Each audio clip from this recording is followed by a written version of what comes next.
Yan na, 37.9 na may background na ketchup.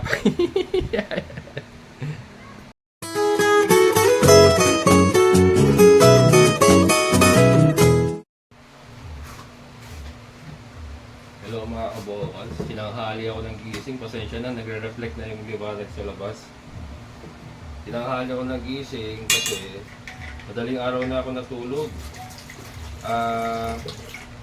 Kinalibrate natin yung incubator. Ayan, so ano ba resulta? Teka muna, magkakape muna ako mga kabokals. Kape muna tayo. Ayan. So yun nga, napuyat parang alas 3 na yata ako natulog. Tapos ngayon, alas 7 pasado. So, yan, appreciate ko po yung mga nag-comment. At saka yung mga personal po nag-PM sa akin. Siyempre, kay Sir Danny Ong, yung ating pong viewer na lagi po talagang nakasubaybay at tumutulong sa atin. Si Sir Danny Ong, nagpadala po siya ng Universal Digital STC 1000 temperature controller video. Yan, video mga kabokals. Tapos ano to, actually dalawa to nagtulong mga kabokals itong information na to, itong video at saka yung pinadala ni Sir Fredelson Peltep Cansejo. Yan, sorry kung hindi ko po na-pronounce ng tama. Ito na po yung step by step instruction kung paano po i-calibrate yung STC 1000 na thermostat. Ayan. So, una kong ginamit yung kay Sir Fredelson na step by step. Akala ko masusundan ko. Ang hirap pa rin sundan mga kabokals. So, pinanood ko naman yung video ni Sir Danny Ong. So, doon ko po talaga napagtagni-tagni. Ayan, so maraming salamat po kay Sir Fredelson at kay Sir Danny. Ayan, maraming salamat. So, ito, nakalibrate ko na mga po finally, na ibaba natin yung temperature. Ayan. May nag-comment pa, pinakilaman ko daw kasi yung swing. Wala pong kinalaman yung swing. Wala pong problema sa swing kasi separate switch po yung swing. So kahit may problema po yung thermostat, nag-i-swing pa rin, nagpo-function pa rin po yung swing niya. Kaya nga po yung sinabi ko na aralin ko muna yung wiring. Naka-separate naman po yung swing. So wala po akong pinakialaman sa swing. Ang problema po natin dito, kasi sabi, pinakialaman ko daw kasi yung swing at nainip ako. Hindi po. Ang nangyari po kasi sa swing nung una, kaya po tuloy-tuloy po nagsiswing kasi dalawa pala yung switch niya. Isang pag switch mo, tuloy-tuloy siya magto-turn. Yung isa, meron siyang oras na magto-turn. So yun po yung unang naipakita ko. So siguro na misunderstood niya na hindi ko inayos yun, na tuloy-tuloy po rin yung swing. Hindi po, inayos ko po yun. Matagal na rin naman po ako nag-i-incubate, so alam ko naman po yun. Kaya, nabanggit ko na rin naman sa follow-up video ko yun na nagkamali po ako sa pag-switch ng swing, kaya tuloy-tuloy. Pero naayos po natin yun, saka wala pong kinalaman yung swing doon sa naging problema natin. Namamatay yung embryo kasi sobrang init ng temperature, yung actual temperature na nakukuha natin sa loob ng incubator, which is 39.8 pumapalo sa thermometer. Yun po yung inaayos natin ngayon. So wala pong kinalaman yung swing. At wala po tayong ginagalaw sa swing. Fully functional po yung swing, ha. So ito na mga kabokals. Napuyat na ako gabi. Alas 3 na ako natulog. Pero ito papakita ko mga kabokals. May good news naman. Nakakalibrate ko. So, papakita ko mga kabukas yung nagiging problema nung una saka yung naayos natin ngayon. Ayan. Ito kasi kape ang buhay ko mga kabukas, kape. Ayan. Energy boost. Ito po ang coffee lover dyan, coffee drinker. Nung nasa call center pa ako, talagang ano, kape talaga. Kape kung kape. Lalo na pagka night shift kami talagang ano, malakas magkape. Sensya na, nagre-reflect. Maliwanag na sa labas. Ito. Kaya mga kabukas ha. Hinihintay lang natin mamatay. Yung ma-reach niya yung maximum na init. Sinet ko ng 35.8 dito sa thermostat niya. 35.8. Ba't ba ganun? So mamaya papakita ko. Ayan ha. Ayan, 35.8 mga kabukals ha.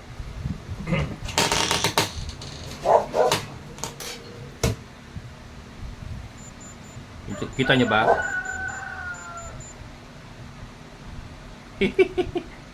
37. Ang nakukuha nating init sa loob, 37.9. Sorry, hindi ko ayan. Ayan mga kabukas, 37.9 yan.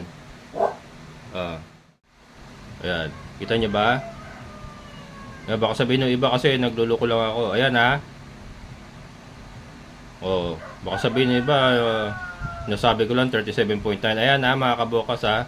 37.9 ang actual na nakukuha nating init, which is okay para sa akin, okay na, pasok na yun kasi nag-iiba-iba yan as long as hindi siya masyadong mataas, hindi siya masyadong lalayo sa 37.8 na maximum ha.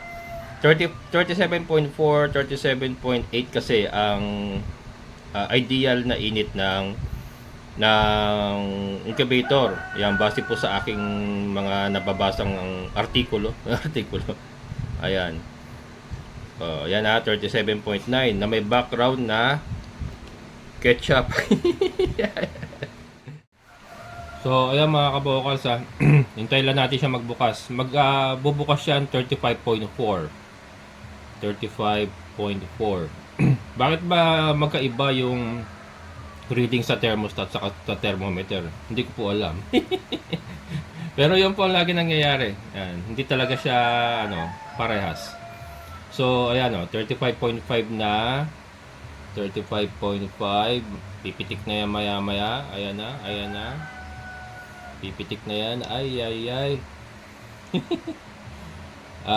Kagabit, medyo nahirapan din talaga ako mga kabukas. Paulit-ulit ako kahit may instruction na. Talagang medyo talaga.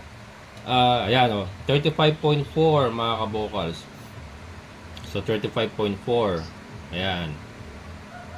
So, ayan nakita nyo, hindi naman siya nag-i-swing. Kasi ito yung sinasabi ko mga kabukals. Ayan ito yung switch nung swing. Pag binaba natin, pak. Yan. Continuous ang swing niya. Continuous. Ayan di ba? Nag-i-swing siya.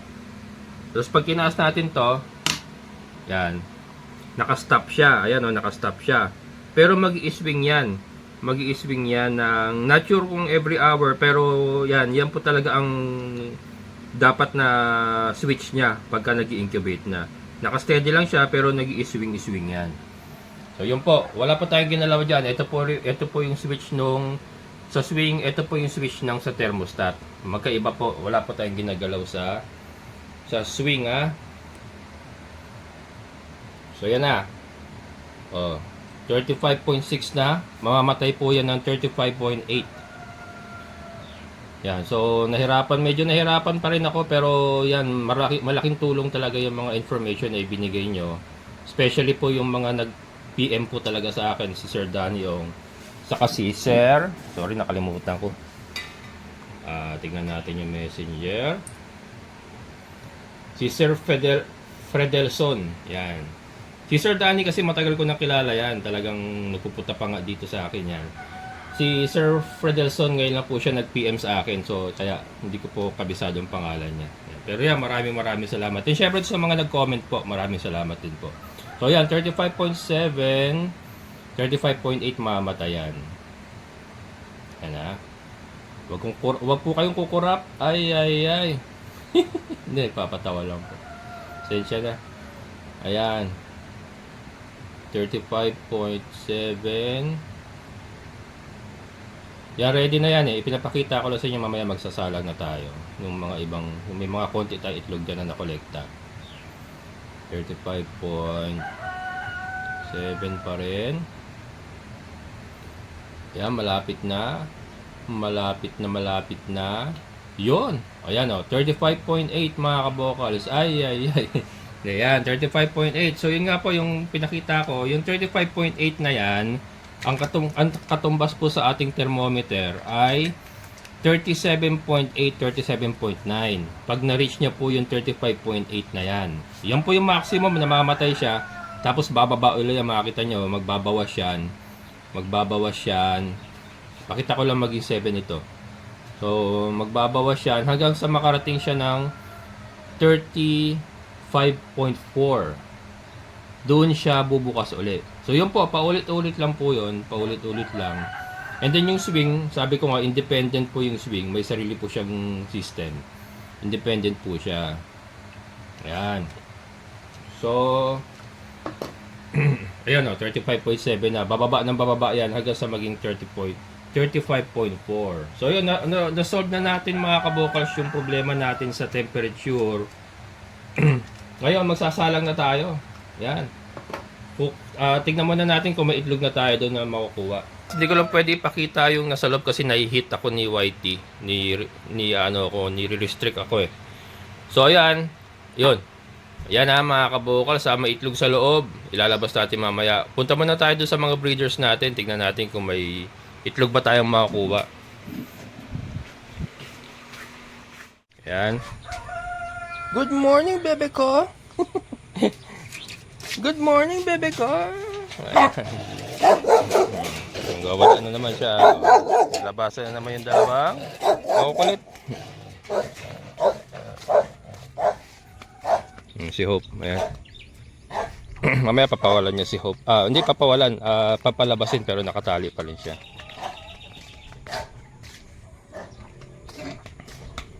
Dami na naman tayong trabaho dito. Ano na naman yung damo. Accumulate na naman yung damo. Ito ang mga breeders natin. Kalimutan ko pala tanggalin yung mga pakay ng kagabi.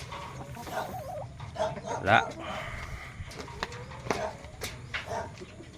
Ito mga kabokal, tutuloy ko lang ito. Itong white leghorn, Rhode Island rooster natin. Saka itong mga decal brown hens natin. Pero meron pa rin tayo mga puro-puro. Ayan, mga balik ina yan. Puro-puro yan na decal brown. Yan. Kasi maganda rin ang kalalabasan nito dahil white leghorn niya mga kabukas, may dugong white leghorn yan eh. 50-50 white leghorn Rhode Island niya kaya maganda rin yan. Ayun, meron. Meron tayo dito. Ito. Wala tayo dyan. Ito. Yun, meron. Ayan. Ito pagsasama-samahin ko lang to kasi pagka napisa naman yan, madali namang i-differentiate kung alin yung anak ng white leghorn saka yung alin yung anak nito mga ano. Sa kulay pa lang mga kabokal, sigurado yan may lalabas na puti-puti sa mga anak nito. Ayan. Gutom na kaya? Yung ating mga Yobababs. Ating mga Yobababs. Hindi pa kumakain. Mamaya. Wait lang bebe ko ha. Wait lang mga bebe ko ha. Ayan mga kabokals. Ilinisin ko lang to. Ayan.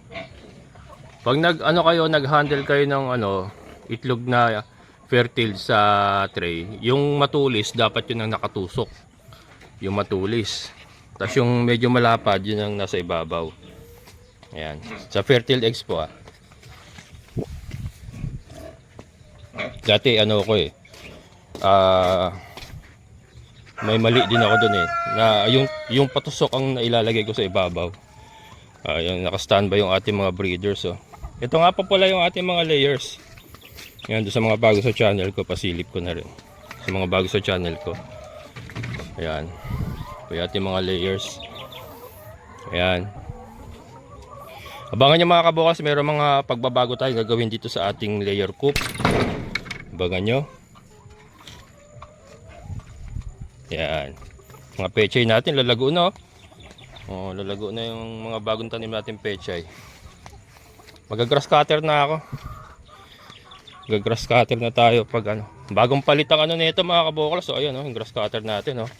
Bagong palit yung ulo niya. Nasira na yung ano. Nasira na yung luma niya. Kapaayos ko lang nito kahapon eh. Ito mga kabokal oh. Sira no. Ito pala yung nasisira sa grass cutter. Ayan. Kaya yung bagong palit yun 950. 950 oh. Labor 150. Ayan. Sasalang tayo.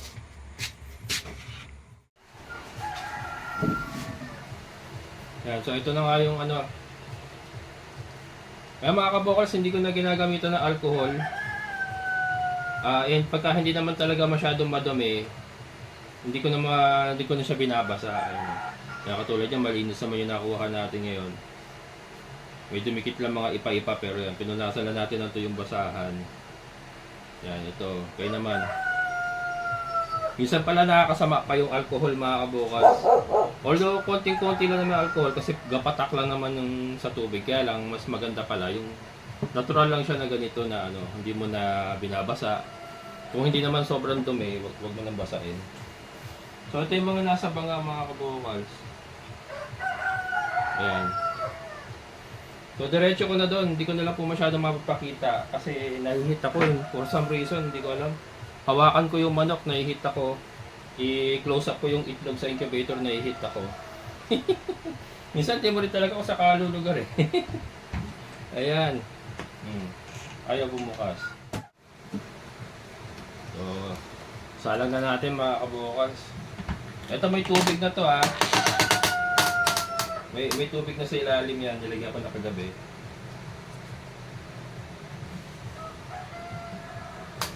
So again, yung matulis ang sa ilalim. Yung matulis ang sa ilalim. Yan. Huwag sana ako ma-hit. Daming ano. Ang YouTube talaga hindi pang habang buhay mga bukas. Hindi pang habang buhay. Dumadami aking restrictions eh. Ayan.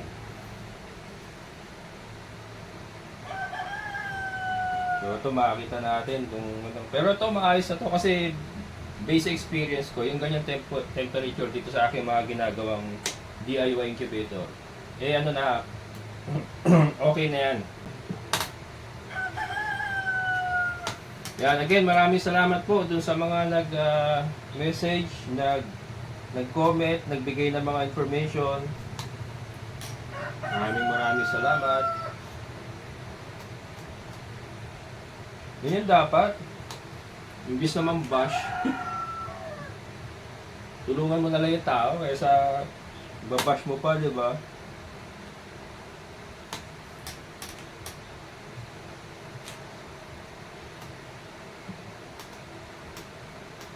Ayan.